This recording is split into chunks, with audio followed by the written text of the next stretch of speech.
Bismillahirrahmanirrahim. Assalamualaikum warahmatullahi wabarakatuh. Bertemu lagi dalam vlog Hamidi Hussain. Hari ini saya ingin berkongsi dengan sahabat saudara sekalian berkaitan dengan persamaan antara SPM 2020 dan SPM 2007.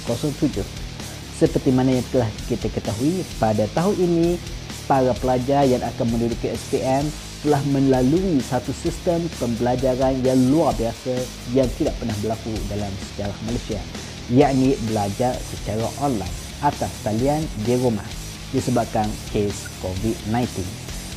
Dan pada tahun 2007 adalah zaman batch kami, saya sendiri adalah the first batch kerajaan memperkenalkan PPSMI, pembelajaran dan pengajaran sains dan matematik dalam bahasa Inggeris. Dan apabila saya mendengar pada tahun ini pelajar harus meneroka kaedah pembelajaran baru, ia mengingatkan saya tentang zaman kami dahulu. Ada beberapa benda persamaan antara dua batch ini. Yang pertama, kedua-dua batch ini tidak mempunyai rujukan daripada abang-abang senior, di mana kita tidak sebagai pelajar online, kelas online, kita tidak tahu bagaimana, apakah kaedah yang terbaik yang efektif, kerana kita the first batch yang tidak ada rujukan daripada abang-abang senior, kita adalah the first try and error. Dan begitu juga dengan kami dulu adalah orang ataupun batch yang pertama yang dijadikan bahan uji, boleh dikatakan macam itulah. Belajar dalam sains dan matematik dalam bahasa Inggeris menyebabkan kami harus berdikari. Kalau kami kuat, maka kami boleh maju.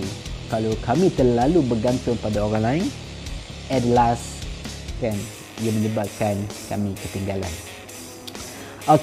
Persamaan yang kedua, di mana sebahagian daripada sahabat-sahabat kita daripada batch-batch atas, ada mereka cuba sedikit sebanyak mensarkastik, menghina, menghedikkan kita.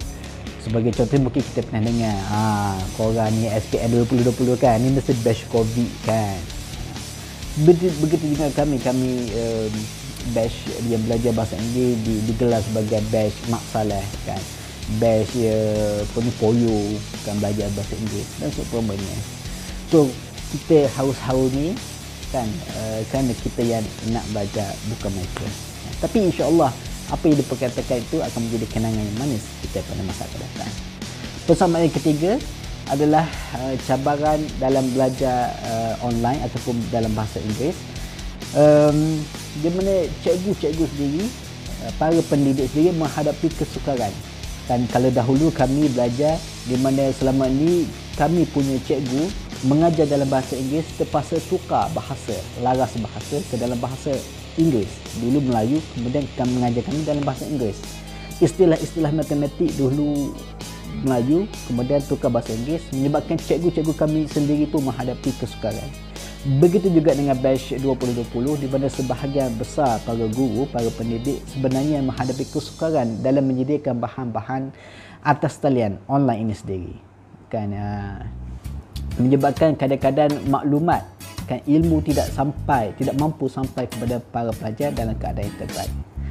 So, tiga benda ini cabaran yang terpaksa kita hadapi sebagai pelajar SPM 2020 dan juga SPM 2007. Jadi kepada sahabat ataupun pelajar yang mengambil SPM pada batch kali ini, harap bersabar, kerana apa yang korang akan alami sebenarnya akan meninggalkan satu memori yang indah dalam kehidupan korang, kerana korang adalah the first ever batch dalam SPM yang mengalami macam ni. Sebelum ni tak pernah, dan mungkin selepas ni dah tak ada, so korang harus berbangga. Rentetan daripada pembelajaran online, kelas online ini, kita boleh memahami beberapa benda. Kita dapat melihat beberapa benda. Yang pertama, kita dapat melihat bahawa yang selama ni sebahagian manusia mengatakan, kita sudah ada zaman moden, teknologi canggih, internet, maklumat di hujung jari. Ternyata apabila dilakukan kelas online, ramai yang tak mampu untuk catch up ilmu-ilmu yang ditonjolkan dalam online kan. So ini bermakna kan the gadget kan is not the best solution for the education kan. Kita harus bertemu bertentang mata. Dan ini menyebabkan saya teringatlah sirah Nabi di mana Nabi belajar dengan malaikat secara langsung kan, face to face kan, untuk mendapatkan wahyu daripada Allah Subhanahu Wa Taala. Yang kedua kan, daripada sini kita dapat melihat bahawa setiap orang perlukan cikgu to guide them, untuk memimpin mereka dalam memahami subjek, memahami satu ilmu. Walaupun mereka merasakan mereka ni dah the best, terbaik kan, but still apabila kita biarkan mereka belajar sendiri, most of them kebanyakan mereka tak mampu. Mereka akan datang juga dan mengeluh dan mengatakan mereka tak mampu melakukannya, dan mereka menunggu, sebagian mereka menunggu untuk bertemu balik dengan para cikgu untuk menimba ilmu secara langsung. Dan yang ketiga, pada waktu ini jugalah kan kita dapat melihat peranan ibu bapa kan, di mana ibu bapa yang baik akan mampu memberi sokongan emosi kepada anak-anak mereka. Kerana tanpa bantuan ibu bapa, anak-anak mungkin akan down lah. Okey, itu saja kita vlog pada kali ini. Terima kasih. So semoga SPM 2020 berjalan dengan baik. Wallahu a'lam. Assalamualaikum.